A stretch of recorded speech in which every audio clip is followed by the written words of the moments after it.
के खिलाफ कांग्रेस का प्रदर्शन, शहीद स्मारक पर कांग्रेस का प्रदर्शन, पूर्व मुख्यमंत्री अशोक गहलोत का संबोधन आ रहा है, सुनिए।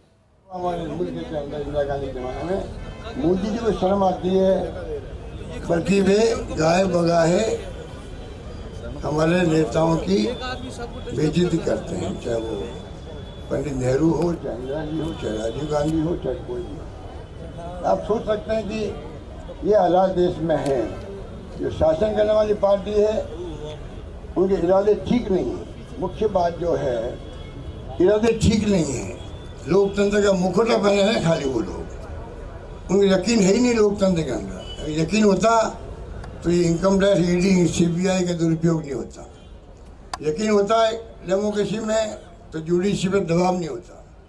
अगर यकीन होता तो इलेक्शन कमीशन ऑफ इंडिया पे दबाव नहीं होता। आप सोच सकते हैं कि जो हालात हैं बहुत गंभीर हालात हैं, उसको हमें समझना पड़ेगा। इसलिए अडानी को लेकर के आज ये धरना देने की नौबत आ गई है। ये मैसेज है इस बार सरकार को कि आपका रवैया ठीक नहीं है। मणिपुर की बात तो ऐसी चिंताजनक बात है, आप भी पढ़ते होंगे अखबारों में, साल भर से ज़्यादा हो गया। जब एक मीडिया वाले ने फ़ोन किया, मुख्यमंत्री साहब एक महिला का रेप हो गया है, उसको शहर में घुमाया जा रहा है विवश करके, मुख्यमंत्री खुद कह रहा है एक का नहीं हो 1000 का हो चुका, मुझे मालूम है, मैं कुछ नहीं कर सकता। वो मुख्यमंत्री आज साल भर के बाद में टिके हुए हैं। अभी तो गोलियां चल रही वहाँ पर, और प्राइम मिनिस्टर साहब को जाने के मोदी जी को फुर्सत नहीं है वहाँ पर। ये घटना मामूली नहीं है।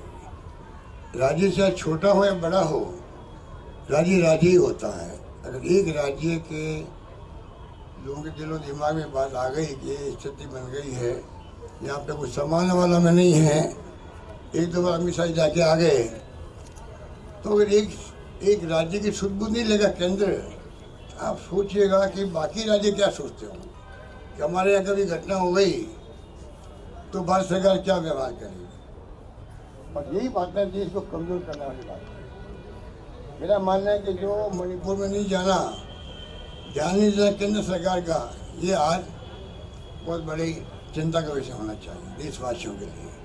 अब ये डेमोक्रेसी में यहाँ बैठे हुए हैं, मैं यही बात करके अपनी बात समाप्त करूँगा। डेमोक्रेसी के अंदर भी राजनीतिक पार्टी नेता लोग अपनी बात कह सकते हैं, सरकार चला सकते हैं। जैसे आपने कहा पिछली गवर्नमेंट ने काफ़ी अच्छे काम किए, अच्छी स्कीमें दी, और गांव-गांव में उसकी चर्चा आज भी है। नई गवर्नमेंट कुछ नहीं कर पा रही है, फेल हो गई है। कल जो नाटक किया गया मोदी जी को बुला करके, पानी में घड़ों में पानी भर रहे थे, ऐसा कुछ देखा मैंने। तो आप सोच सकते हो कि ये इनकी स्थिति बन गई है। एक साल में हर गांव के अंदर चर्चा हो गई कि सरकार नाम की चीज़ नहीं है। तो इस सब तमाम बातें हम देखते हैं तो हमें पाएंगे कि हम कम से कम दिमाग में रखें, आज जो आप आए हो ये भी आपने इतिहास बनाया है। ये पार्टी संकट में होती है तब असली की पहचान होती है, असली कार्यकर्ता की पहचान होती है, नेता की पहचान होती है। मेरा मानना है कि इंदिरा गांधी चुनाव हार गई थी, तब हम लोग NSU में थे, तब से राजनीति शुरू हमने करी और देखा कि अगर संकट का वक्त है पार्टी के सामने, उस वक्त में जो पार्टी के नेता आगे आते हैं, कार्यकर्ता आगे आते हैं, असली सिपाही कांग्रेस के वही होते हैं, वफादार सिपाही वही होते हैं। इसलिए आज आपका आना मायने रखता है। जितने आप पीछे आगे बैठे हुए हो उत्साह आप में है। और अल्टीमेटली मैं कह सकता हूँ आपको कि ये कांग्रेस पार्टी देश को एक रखेगी, अखंड रखेगी, जिसके लिए हमारे नेताओं ने जान दे दी, पर देश को एक अखंड रखा है। अलग अलग भाषाएँ, अलग अलग यहाँ पर बोलियाँ हैं, जाति हैं, धर्म है, और ये लोग धर्म के नाम पर राजनीति करते हैं। ये धर्म के नाम पर ध्रुवीकरण करके चुनाव जीतते हैं। बताइए महाराष्ट्र में क्या हुआ, अभी क्या हुआ, हरियाणा में क्या हुआ। चुनाव में हार जीत होना अलग बात है।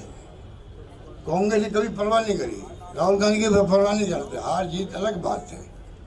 पर जो जिस प्रकार से वहाँ वोटिंग पैटर्न सामने आया, पूरा देश चकित रह गया। फिल्म में ही बात थी, हर बच्चा कहता था हम चुनाव कांग्रेस जीतेगी, सारे अजीत पोल, सारे मीडिया वाले, सारे बीजेपी नेता कहते थे सरकार तो कांग्रेस की बनेगी, अचानक सरकार बन गई बीजेपी की। यही कारण रहे।